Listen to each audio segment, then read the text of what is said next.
안녕하세요 여러분, 수익률 상승에 도움을 드리고 싶은 헬퍼입니다.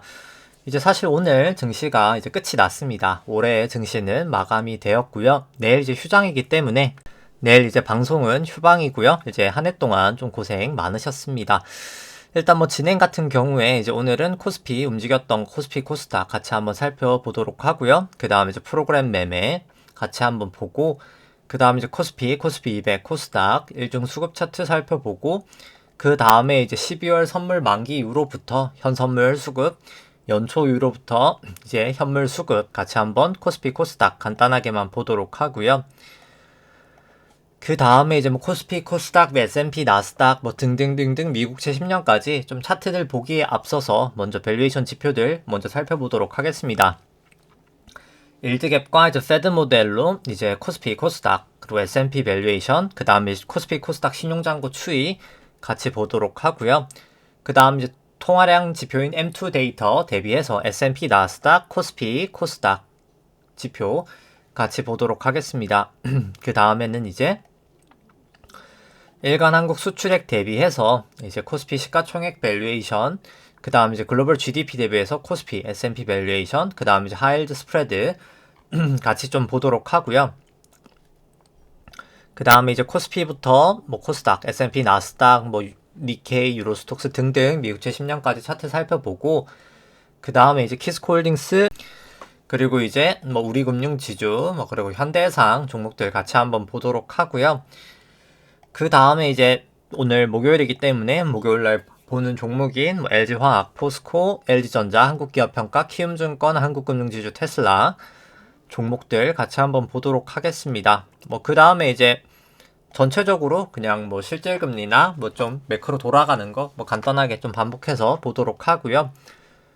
일단 뭐 계속 말씀드리자면 제가 목이 좀 좋지 않아가지고 이제 그 부분 좀 양해를 부탁드리고요. 일단 뭐 코스피 같은 경우 오늘 0.5% 정도 이제 하락이 있었습니다. 그 다음에 이제 코스닥 같은 경우는 좀 상승을 하면서 뭐 천스닥 이제 좀 넘으면서 결국 종료가 됐죠. 뭐 코스피 같은 경우에는 결국 3천을 넘지는 못하는 상태로 장은 마감이 됐습니다. 올해의 장은. 그 다음에 이제 이 검은 색깔 선이 이제 코스피 200이고요. 파랑 색깔 부분이 프로그램 순매도인데 뭐 오늘 증시랑 뭐 프로그램 순매도랑 뭐 거의 유사하게 흘러갔었고요. 프로그램 순매도의 주체는 외국인이 약 한 2,400억 정도 매도가 있었고, 기관은 약 500억 정도 매수가 있었습니다. 그 다음에 이제 코스피 같은 경우에 개인이 한 9,500억 정도 매수가 있었고요. 외국인 2,200억 정도 매도, 기관이 한 7,600억 정도 매도가 있었습니다. 코스피 200 선물 같은 경우에 기관이 한 6,400억 정도 매수가 있었고요. 개인이 약 한 850억 정도 매수, 외국인이 한 7,600억 정도 매도가 있었습니다. 코스닥 같은 경우에는 개인이 한 2,200억 정도 매수, 외국인 270억 정도 매도, 기관이 한 1,900억 정도 매도가 있었고요. 뭐 누적 수급 같은 경우에 12월 선물 만기 후로부터 뭐 기관과 이제 외국인이 소폭 매수하고 개인이 살짝 좀 매도가 있었고요. 선물 같은 경우에는 역으로 이제 개인이 매수하고 기관 그리고 외국인이 좀 살짝 매도가 있었습니다. 뭐 올해 같은 경우에 결국 코스피 개인이 66조 정도 매수를 하면서 순매수 자체 외국 개인이 이렇게 산다는 것 자체가 저는 그렇게 좋아 보이진 않는다라고 생각을 하고요.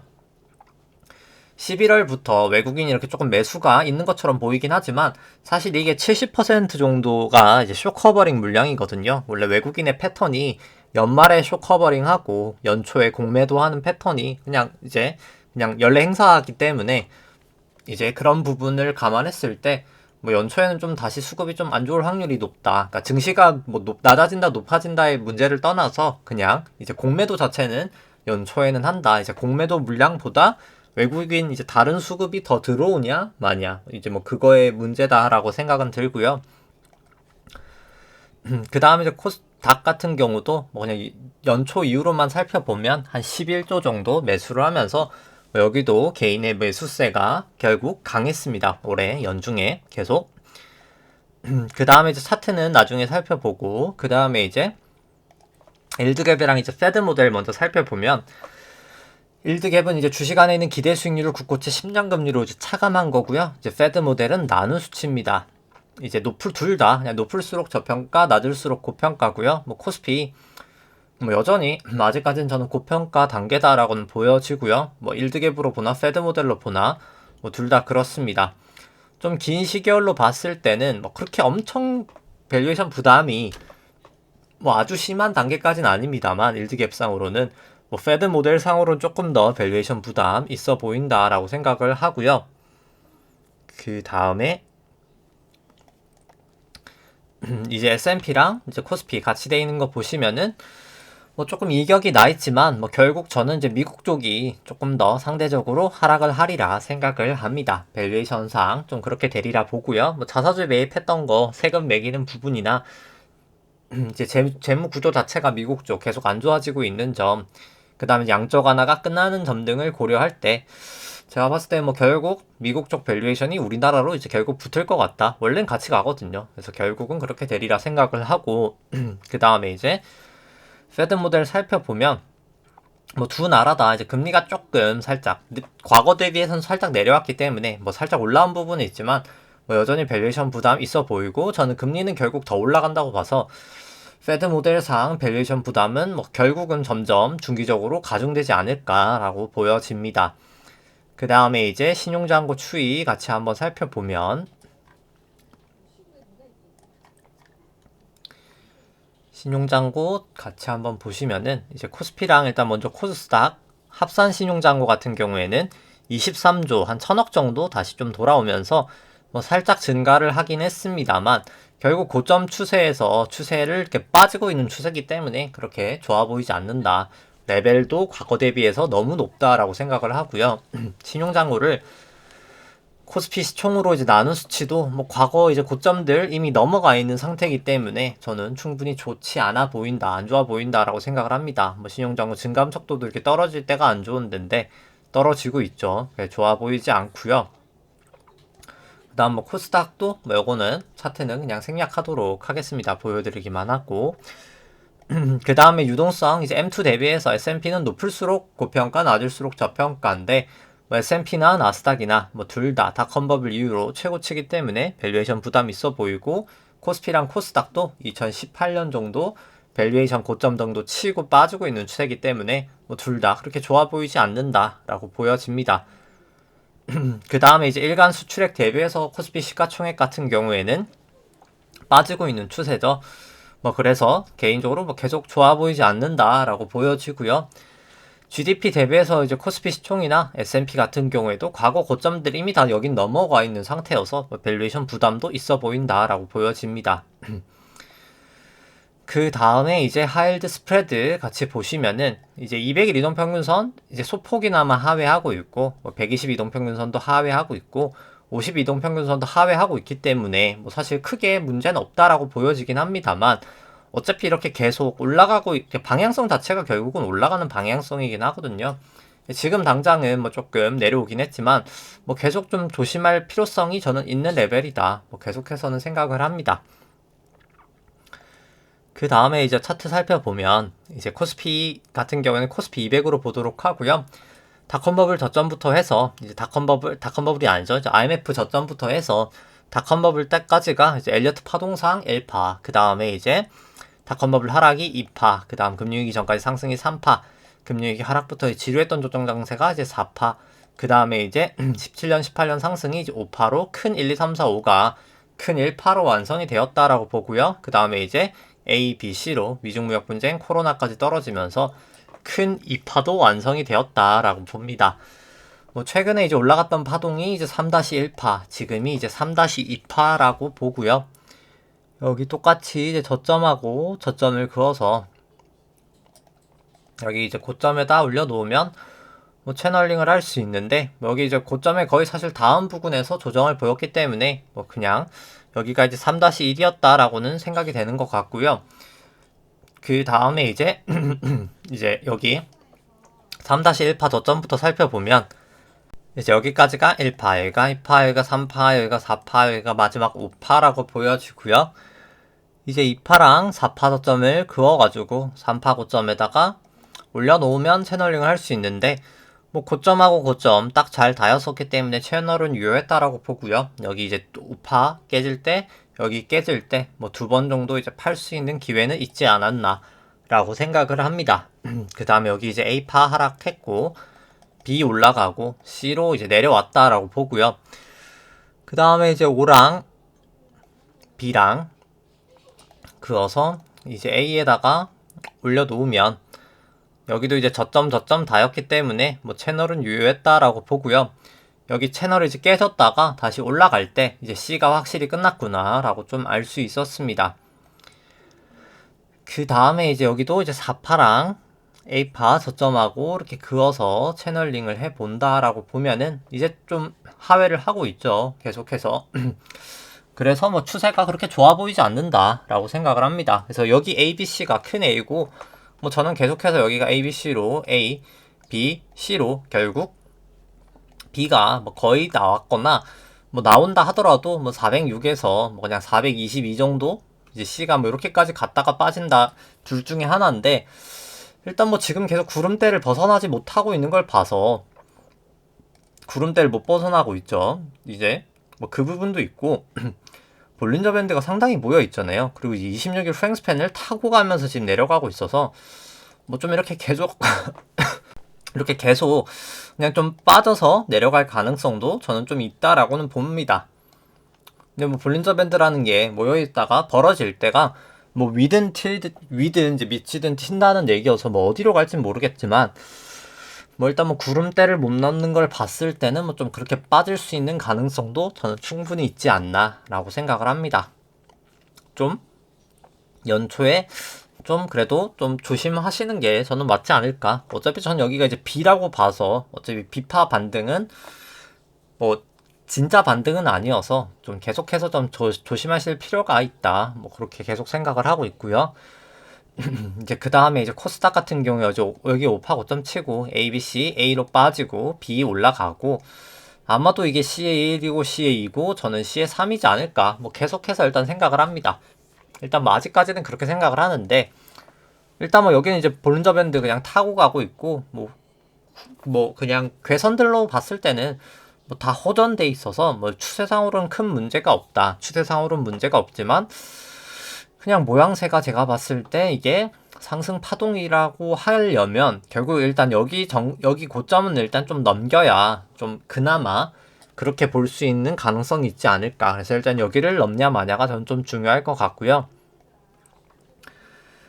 그 다음에 이제 S&P 같은 경우에는 뭐 장기 추세로 봤을 때 2009년 바닥부터 해서 여기가 1파, 여기가 2파, 이제 여기가 3파, 그 다음에 여기가 이제 트라이앵글로 4파, 여기가 이제 5파라고 보여지고요.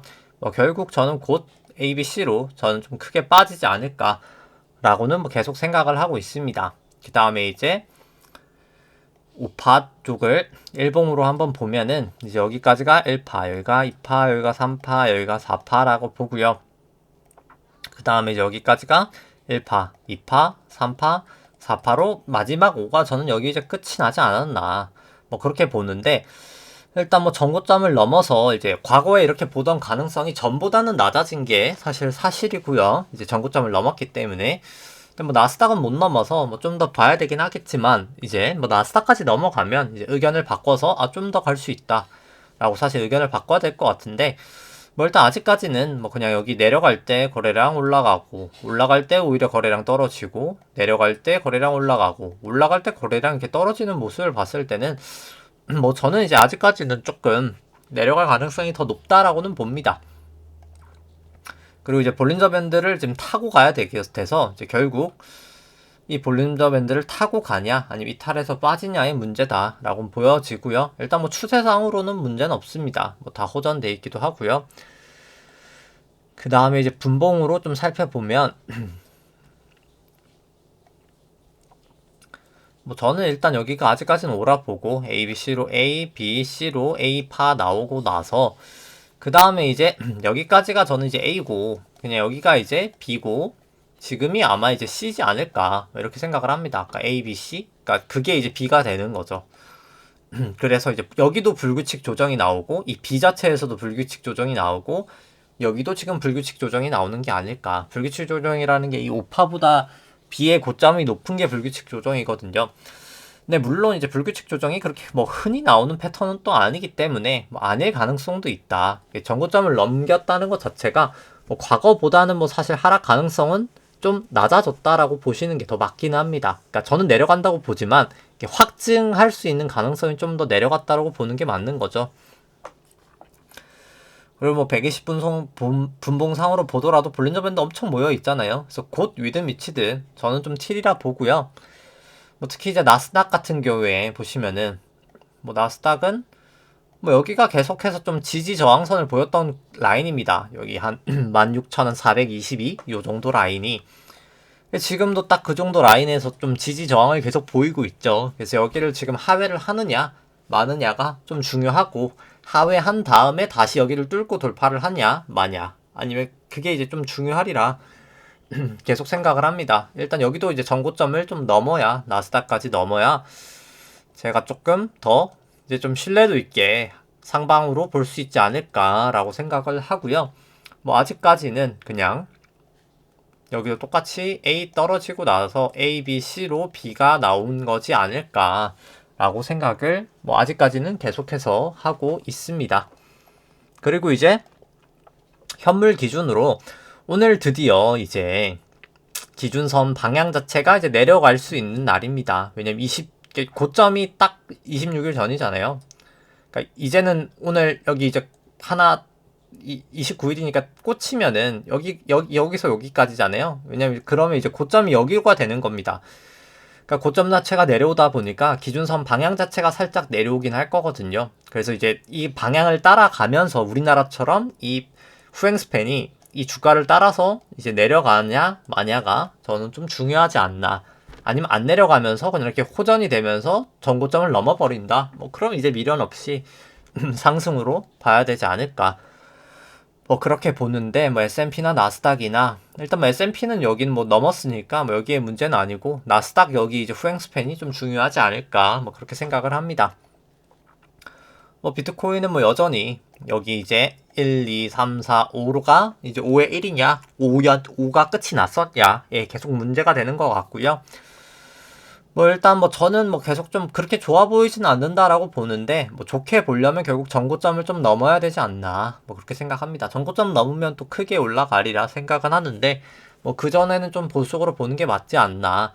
뭐 지금 괴선 다 역전돼 있고 뭐 200일 122동 평균선 다 역전돼 있는 상황에서 뭐 그렇게 긍정적으로 볼 만한 거는 별로 없지 않나라는 생각이고 V코스피 같은 경우도 뭐 여기 딱 도지 나오기도 했고 120일 200일 딱 모여 있어서 언제든 곧 튈 수 있다라고 봅니다. 26일도 아직 역전되지가 않았잖아요. 그렇기 때문에 여기도 똑같이 이렇게 튀면서 따라 올라갈 수 있어서 이렇게 타고 갈 수 있어서 뭐 계속해서 저는 좀 조심을 하시는 게 맞다. 이게 확실히 26일 후행스팬 역전되기 전까지는 좀 조심을 하는 게 맞다라고 보여지고요.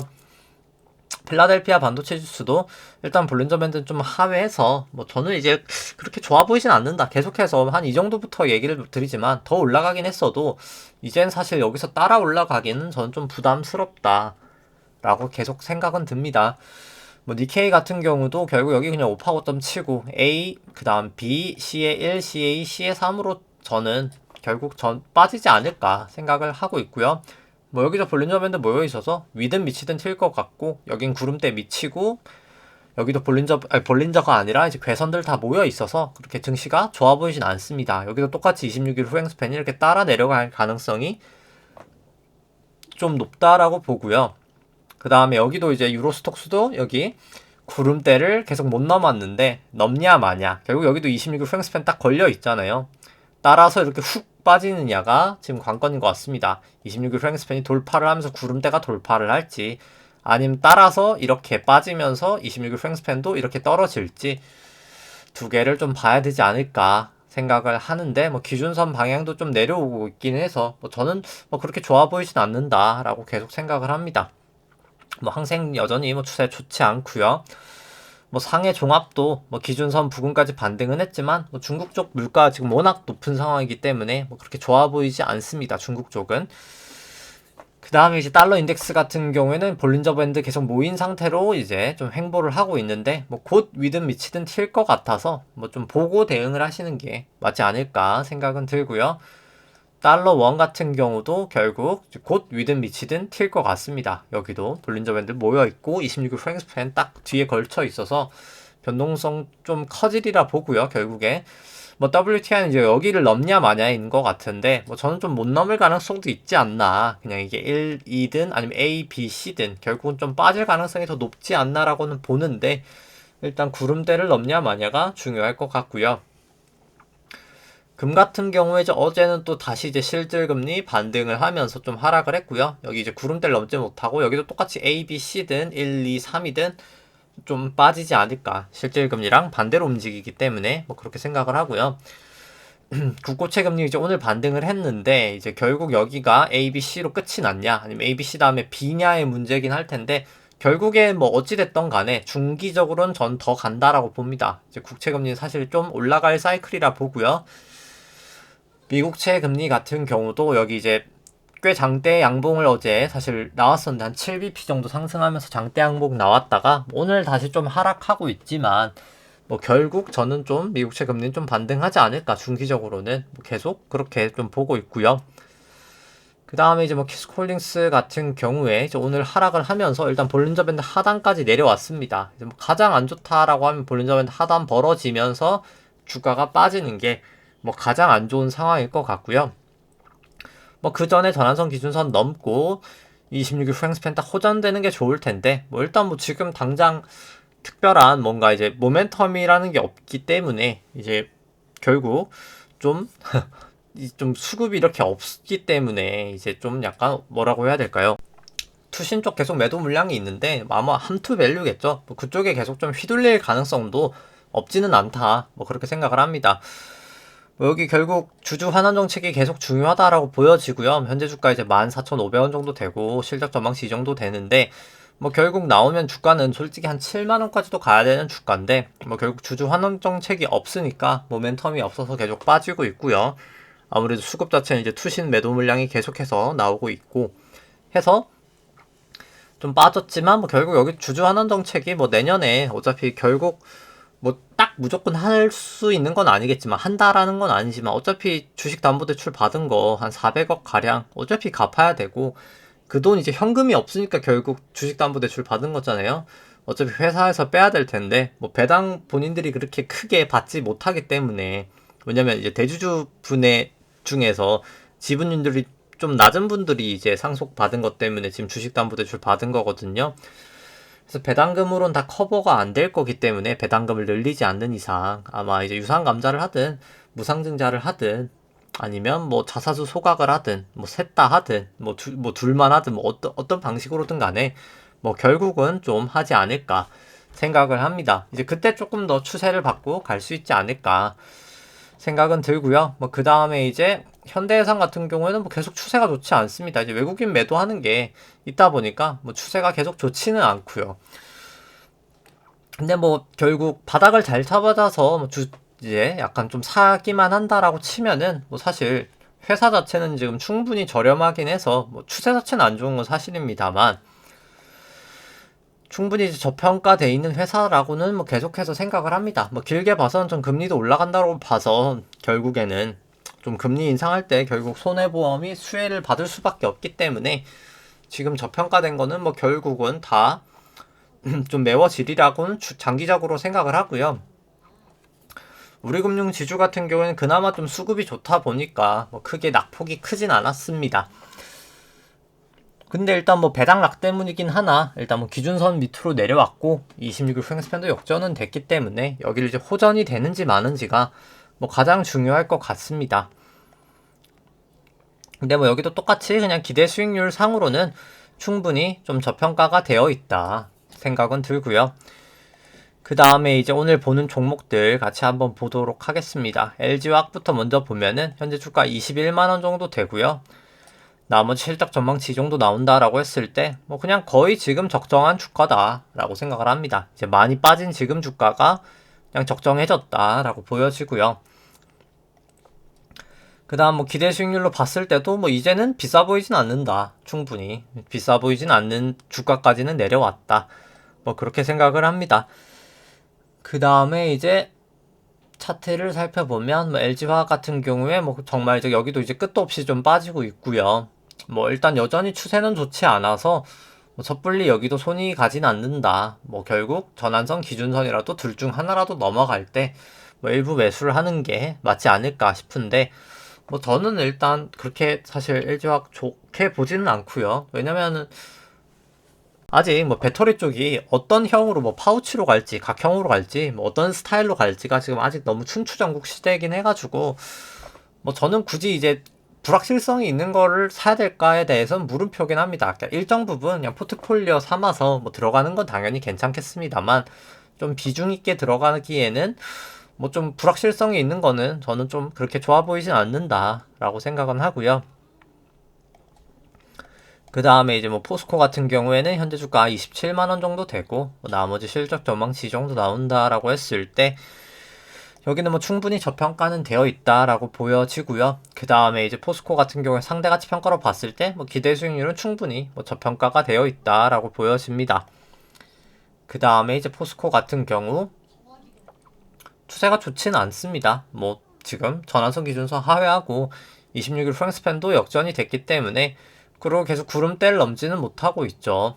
적어도 기준선이라도 넘고 26일 프랭스팬 호전되고 나서 뭐 일부 정도 매수를 하고 결국 구름대까지 벗기고 나서 뭐 2차적으로 매수를 하는 게 맞지 않나. 뭐 사신다 하더라도 뭐 그렇게 보여지고요. 그 다음에 LG전자 같은 경우 현재 주가 14만원 정도 되고 나머지 실적 전망치 이 정도 나온다라고 했을 때 뭐 그래도 저평가가 되어 있는 종목이다라고 생각을 합니다. 그 다음에 이제 상대가치 평가로 봤을 때도 뭐 충분히 저평가가 되어 있다라고 보여지고요. 뭐 그렇기 때문에 뭐 좀 주가가 반등을 좀 하긴 했는데 이게 오파 나오고 나서 A 다음에 B 반등하고 이제 C로 떨어질지 아니면 이게 A, B, C로 끝이 났는지는 뭐 사실 이건 사후적으로밖에 알 수 있는 방법이 없기는 합니다. 뭐 그래서 그냥 뭐 계속 이럴 때 이제 하는 방법은 전환선 기준선 넘어갈 때 뭐 일부 정도 매수를 하고 깨지면 매도하는 방법을 사용하시는 걸 추천을 드리고 근데 뭐 사실 뭐 저는 지금 웬만한 주식은 다 그렇게 좋지는 않다라고 봅니다. 뭐 지금 매크로 환경상 조금 이따 간단하게나마 설명을 드리지만 뭐 그렇게 좋아 보이지는 않는다라고 생각을 하고요. 한국기업평가 같은 경우 현재 주가 한 77,000원 정도 되고 뭐 나머지 실적 전망치 이 정도다라고 했을 때 뭐 그냥 거의 적정한 주가다라고 생각을 하고요. 이제 다만 기대 수익률로는 저평가가 되어 있고 기대 수익률을 이제 국고채 금리로 나눈 수치로는 뭐 그렇게까지 싼 건 아니지만 뭐 엄청 비싼 것도 아닌 뭐 그 정도라고 보여집니다. 그러니까 결국 금리가 과거 대비해서 지금 높은 거죠. 결국 그 다음에 이제 주가 같은 경우에 추세 뭐 여기도 워낙 좋지는 않기 때문에 뭐 단기 이제 조금 매도가 많이 과매도 구간이긴 합니다만 뭐 굳이 좀 추세 돌아올 때 매수하는 게 더 좋지 않을까라는 생각이고요. 그 다음에 이제 키움이랑 한국금융지주 같은 경우에는 둘 다 뭐 기대 수익률 상당히 높은 수준이기 때문에 뭐 저평가가 계속 둘 다 된 종목이다라고는 보여지고요. 그 다음에 이제 키움증권 같은 경우에 여기도 볼린저 밴드 상당히 모여 있어서 곧 위든 미치든 칠 것 같습니다. 뭐 상방으로 보신다면 결국 여기 구름대라도 좀 돌파를 하고 사시는 게 맞지 않을까라고 생각을 하고요. 한국금융지주 같은 경우는 이제 기준선을 하회할 수 있는 상황에서 뭐 기준선 내려가면 팔고 여기 구름대 넘어가면 뭐 좀 매수가 가능하지 않나. 구름대 넘어갈 때 어차피 26일 프랭스팬도 호전될 거라 뭐 그렇게 생각을 합니다. 그 다음에 이제 테슬라 같은 경우에 이제 결국 뭐 저는 이제 아직까지는 여기가 A고 여기가 B고 여기 C고 그래서 큰 A고 여기가 B지 않을까. 여기 B가 뭐 이렇게 나오든 뭐 이렇게 나오든 여기가 B였든 간에 어차피 저는 C로 한 번 더 빠지지 않을까라고는 보고 있고 일단 여기도 26일 프랭스팬이 역전이 되느냐 계속 이제 역전이 됐느냐 호전이 됐느냐가 뭐 좀 중요하지 않을까 뭐 그렇게 보여집니다. 뭐 그 다음에 이제 뭐 사실 어제 같은 경우에 실질금리는 잠시만요. 뭐 살짝 반등은 하긴 했지만 2년물은 좀 떨어지고 10년, 30년 실질금리가 좀 반등을 했고요. 근데 큰 폭의 반등은 하지 않았습니다. 왜냐면 명목금리가 어제 한 7bp 정도 상승을 하면서 크게 상승을 했는데 이게 BEI가 사실 올라갔거든요. 그렇기 때문에 생각보다 실제 금리가 크게는 오르지는 못했고요. 근데 BEI가 올라간다는 것 자체가 지금 뭐 영준이 뭐 이제 QT까지 얘기를 하고 뭐 내년에 금리 점도표상 3번 올린다라고 얘기를 하고 테이퍼링을 하고 있지만 사실 금융시장 자체에서는 뭐 그거를 믿지 않는 건지 아니면 신경을 아예 안 쓰는 건지 시장 자체는 그게 반영이 안 돼 있다라고 생각을 하시면 됩니다. 뭐 실제로 이제 말했던 그런 연준의 긴축되는 정책 자체가 다 반영이 돼 있다고 하면 이 BEI가 내려가면서 결국 실질 금리가 반등을 해야 되는데 뭐 그렇지 못한 걸 봤을 때는 시장이 그렇게 긴축에 반응은 좀 못하고 있다. 근데 결국 반응이 오면 한 방에 조금 강하게 올 가능성이 충분히 존재한다라고 생각을 하시면 될 것 같고요. 그 다음에 이제 결국 뭐 충분히 뭐 저는 좀 금융시장 자체는 지금 좀 부담스러운 구간이다라고 계속해서 뭐 사실 생각을 합니다. 왜냐면 이제 통화정책이 결국 끝이 나는 상황이잖아요. 결국 어차피 내년 3월이면 양적 완화 끝이 나고 양적 완화 끝난 다음에 결국 이제 QT 하면서 그러니까 기준금리 올리면서 이제 QT도 하는 상황이 나타날 텐데 뭐 오늘 뭐 시간 관계상 뭐 그런 자세한 내용들은 좀 설명을 생략하도록 하고요. 결국 금리가 뭐 경기가 안 좋다. 이제 뭐 제가 인플레이션이 발생할 수 있다라고 얘기를 하면 뭐 가장 많이 듣는 이제 좀 의견이 그겁니다. 뭐 마치 그런 거죠. 경기가 근데 이제 안 좋아지면 금리를 못 올리는 거 아닐까라는 말 하나 와요. 그리고 이제 그냥 금리가 올라가면 이제 정부가 빚이 많은데 이제 이자 부담이 커지니까 정부가 이제 그거를 용인을 하겠습니까? 뭐 두 가지 질문이 이제 가장 많이 받는데요. 이제 근데 뭐 둘 다 사실 질문 자체가 사실 틀린 말입니다. 그러니까 이게 결국 그러니까 정확하게 알면 사실 할 수 없는 말이긴 하거든요. 그 질문 자체가 일단 뭐 첫 번째 왜 경기가 안 좋아도 금리를 올릴 수 있냐라고 하면 일단 뭐 간단하게 금리를 올리고 내리고 하는 정책은 통화 정책이지 경기 정책은 아닙니다. 똑같이 1970년대 이제 폴 볼커라는 그때 연방준비은행 총재분이 이제 얘기를 하셨었던 거랑 똑같은데요. 이제 그때도 똑같이 이렇게 경기 정책처럼 움직이려 했던 사람들이 많았기 때문에 이제 인플레이션이 매우 강하게 오는 사태가 나타났습니다. 이제 그냥 이렇게 뭐 얘기만 하는 게 아니라 실제로 이제 왜 그렇게 되는지 한번 생각을 해보면 근데 이제 여기는 이제 단서 조항이 있긴 합니다. 일반적인 상황에서는 경기랑 금리랑 같이 가는 거는 맞습니다. 근데 일반적인 상황은 맞는데 항상 그렇지 않은데 지금 이제 항상 그렇지 않은 상황인 거죠.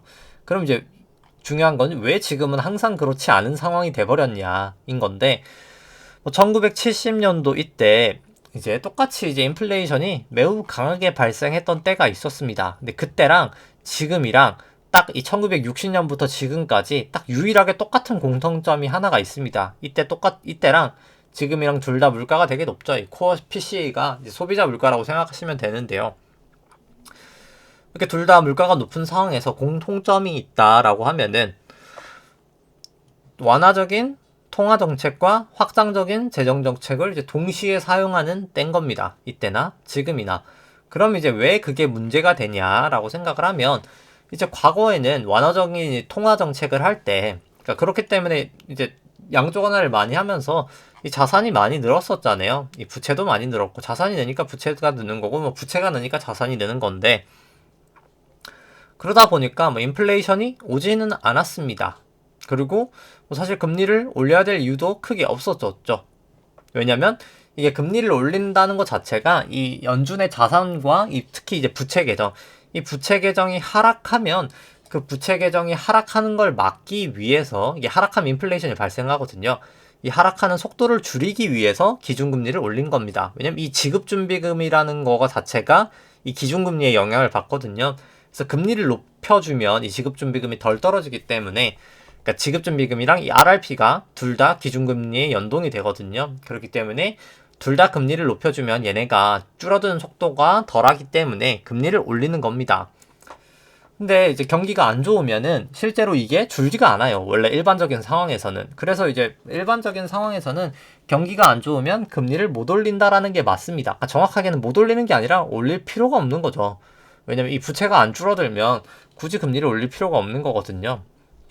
근데 그럼 왜 지금은 이제 금리를 올릴 수밖에 없는가? 이게 그러니까 부채가 줄 수밖에 없는 상황인 거죠. 지금은. 왜냐면 이 재정 정책이라는 게 이 재무부 일반 개정하고 연관이 됩니다. 그러니까 재무부 일반 개정이 결국 정부가 재정 정책을 쓰기 위해서 세금이나 국채 발행을 통해서 모아놓은 현금인데 뭐 똑같이 이때 늘어난 걸 보실 수 있는데 이게 트럼프 정권 때 인프라 법안 통과시킨 게 있잖아요. 그거를 이제 하기 위해서 국채 발행을 해서 현금을 모아놨는데 보시면 지금 완전 줄어들어 있잖아요. 이 이유가 재정정책은 돈을 거둔 다음에 뭐 국채 발행해서 돈을 모은 다음에 써버리잖아요. 그냥 한 방에 경기가 좋든 말든 쓰는 거잖아요. 재정정책은 그냥 이게 감소를 하는 겁니다. 그러면 결국 부채가 이제 감소를 할 수밖에 없는 거죠.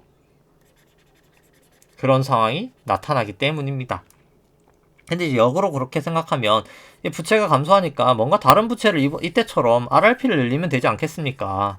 RRP를 늘리면 됐었죠. 그러니까 이번 같은 경우는 RRP를 늘려서 막았던 거긴 합니다. 근데 어차피 다음에 이제 또 재정정책 인프라 법안이 또 통과가 되잖아요. 하나는 통과가 됐고 하나가 지금 또 남았는데 뭐 어차피 하나가 통과 안 된다 하더라도 하나가 통과됐기 때문에 또 이 TGA는 늘어날 겁니다. 그러면 이제 그만큼 다시 또 돈이 실물 경제로 흘러갈 때 이 RRP로 다 흡수를 할 수 있을까라고 했을 때 불가능하다는 겁니다. RRP를 계속 늘릴 수가 없다는 거죠. 왜냐하면 이제 RRP를 계속 늘리다 보면 이제 단기금융 시장에서 또 문제가 생기게 되기 때문입니다. 이것도 뭐 반복해서 말씀을 드리지만 단기금융시장에서 이제 RRP라는 것 자체가 단기금융시장에서도 연준이 돈을 빌리는 거거든요. 이제 국채 담보로 해서. 근데 그럼 단기금융시장 돈이 떨어지니까 이 금리가 이렇게 올라가는 겁니다. 단기금리가. 이 IORB가 기준금리라고 보시면 되는데 사실상 이 기준금리까지 이 금리가 올라가게 되면 금리를 높여야 되는 거죠. 쉽게 말해서. 그런 상황이 이제 나타나는 거기 때문에 RRP 금리가 이 SOFR 금리라고 보시면 되고요. 이제 그런 상황이 이제 나타나게 되면 금리를 올려야 되기 때문에 결국 금리를 올릴 수밖에 없는 겁니다. 그냥 결론적으로 얘기가. 그래서 경기가 좋든 말든 어차피 금리를 올릴 수밖에 없는 거죠. 재정 정책을 이미 같이 쓰고 있기 때문입니다. 그럼 두 번째 이제 질문은 그래서 이제 결국 중요했던 건 뭐 재정 정책을 쓰는 한 어차피 경기가 좋든 말든 인플레이션은 올 수밖에 없다. 이 부채가 감소하면서 금융시장에 있는 돈이 실물시장으로 흘러가기 때문에 인플레이션은 발생한다. 그래서 사실 경기랑 금리랑은 항상 정해관계는 아니다. 경기가 좋다고 항상 금리를 올릴 수 있는 것도 아니고 경기가 안 좋다고 금리를 못 올리는 것도 아니다. 재정 정책을 하냐 마냐의 유무에 따라서 그게 좀 달라진다라고 보시면 될 것 같고요. 그 다음 이제 두 번째, 이제 금리가 올라가면 재정 적자가 이제 결국 이 연방준비은행 총자산이 늘어난 만큼 미국 이제 재무부의 부채가 늘어난 거거든요. 미국 정부에. 그러면 어차피 이자율이 높아진다는 거니까 국채 금리가 높아진다는 거는 당연히 이제 연방준비은행이 미국 정부가 싫어해서 그렇게 못하지 않겠습니까? 라는 이견이 또 이것도 많은 그런 얘기를 듣습니다. 이제 근데 그것도 사실 틀린 말이에요. 마치 그런 거죠. 그냥 가장 간단하게 생각을 해보죠. 그냥 저희가 그냥 이제 감정을 이입해서 한번 생각을 해보시면 뭐 저희가 그냥 뭐 대출을 엄청 많이 받을 수 있는 기회가 있었다라고 생각을 해보죠. 저희가 그냥 사실 그냥 다 평범한 사람들인데 저희가 그냥 소시민들인데 그냥 운이 좋게 1,000억 원을 대출을 받았다고 생각을 해보죠. 1,000억 원을 대출을 받은 겁니다. 1,000억을 대출 받은 거예요. 그래서 그냥 뭐 증시가 좋을지 나쁠지는 모르겠지만 그냥 집을 사자. 1,000억짜리 집을 산 겁니다. 뭐 예를 들어서 뭐 10억짜리 집을 100채를 산 거예요. 뭐 여기서 이제 다주택자 뭐 양도소득세 이런 건 없다고 생각을 해보고요. 그냥 뭐 세금은 없는 세상이다라고 한번 생각을 해보고 그러니까 100채를 산 겁니다. 근데 이 상황이 됐을 때 나는 어떻게 되면 가장 좋을까라고 한번 생각을 해보죠. 그러니까 연준 같은 경우에 이게 이제 국채인 겁니다. 그리고 이제 연준 같은 경우 재무부 같은 경우 이게 이제 국채인 거죠. 본인들이 이제 국채를 발행을 한 거죠.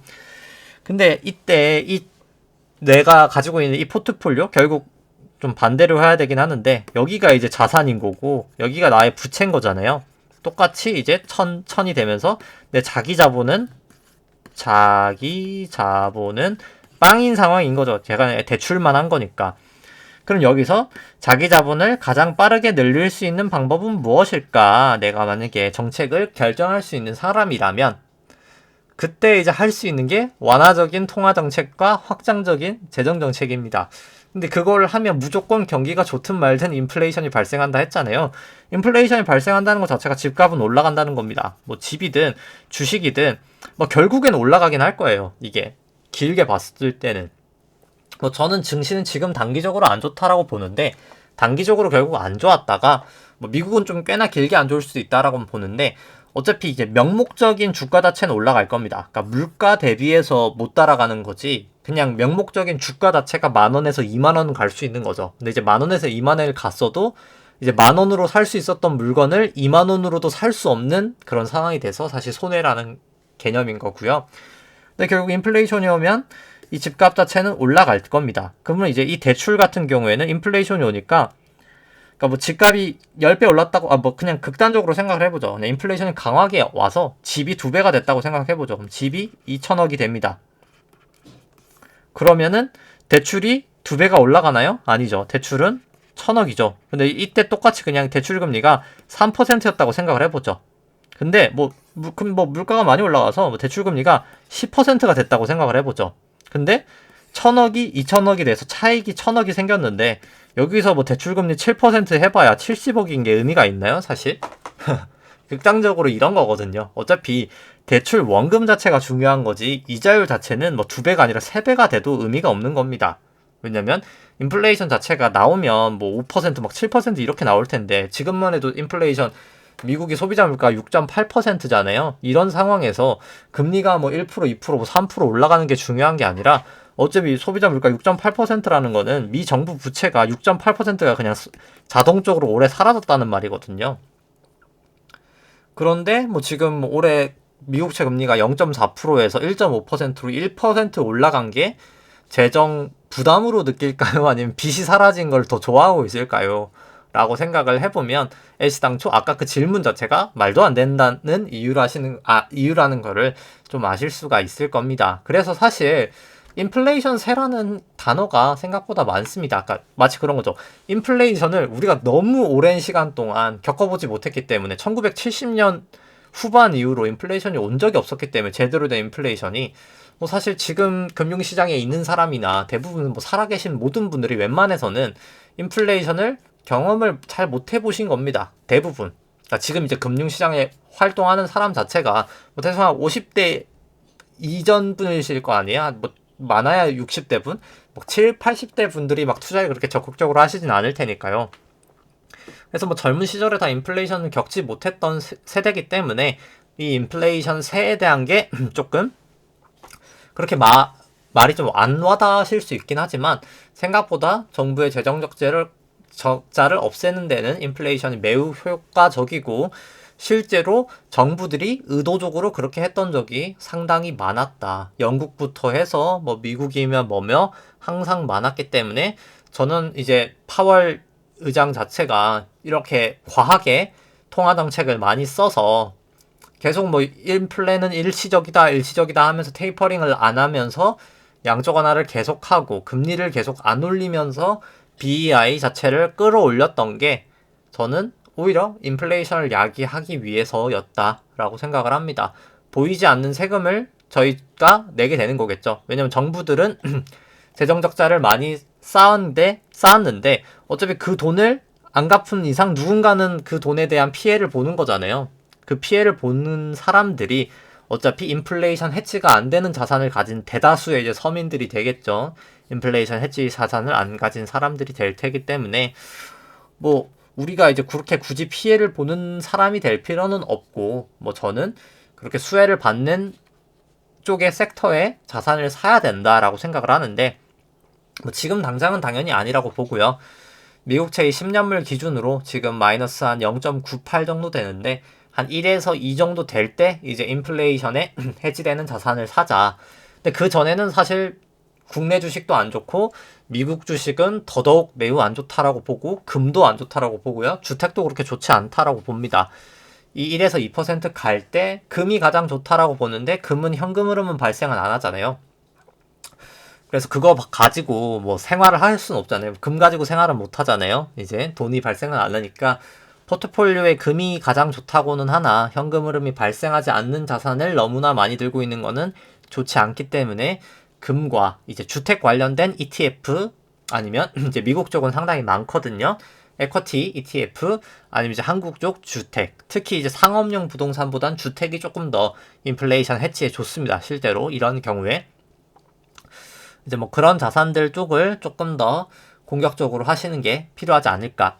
물론 이제 그 후에 증시가 올라가긴 할 거예요. 올라가긴 하는데 그러니까 당연히 조정을 보이고 올라가긴 할 텐데 그러니까 올라가는데 아까 그 얘기했던 것처럼 물가만큼 못 올라가는 경우가 상당히 많습니다. 인플레이션 시기에는. 그래서 이제 물가만큼 올라갈 수 있는 종목 같은 경우에는 가격 전가를 상당히 잘할 수 있는 독점적인 기업들이 되겠죠. 그리고 이제 정부의 그런 제재를 안 받는 기업, 뭐 한국전력 같은 거 보시면은 뭐 유가가 2배, 3배 날라가도 사실 전기료 쉽게 못 올리잖아요.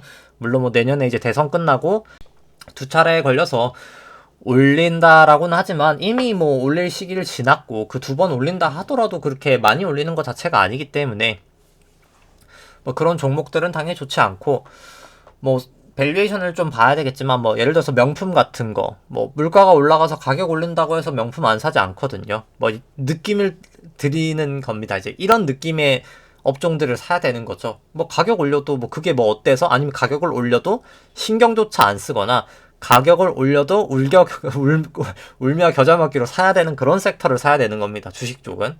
이제 그런 건 이제 그때 가면서 조금 더 저도 계속 고민을 하고 있는데 같이 한번 그 부분을 생각하면 좋을 것 같고요. 뭐 이제 한 해도 갔네요. 이제 내일 저번에 이제 휴장이기도 해서 휴방이기도 하다 보니까 뭐 딱 유튜브 한 지도 한 딱 1년 된 것 같은데 이제 뭐 좀 잘 들어주시는 분들 항상 이제 감사하게 생각을 하고 있고요. 이제 한 해 동안 뭐 저도 개인적으로 참 이제 다사다난했던 한 해였던 것 같은데 이제 각자 사실 뭐 또 지내시면서 뭐 좋았던 일도 있고 힘들었던 일도 하시겠지만 이제 뭐 안 좋았던 거는 다 훌훌 좀 털어버리시고 새해에 좀 즐거운 모습으로 다시 좀 찾아뵙도록 하겠습니다. 네. 방송 여기까지 하도록 하고요. 또 내년에 이제 좀 찾아뵙도록 하겠습니다. 네, 감사합니다. 이상입니다.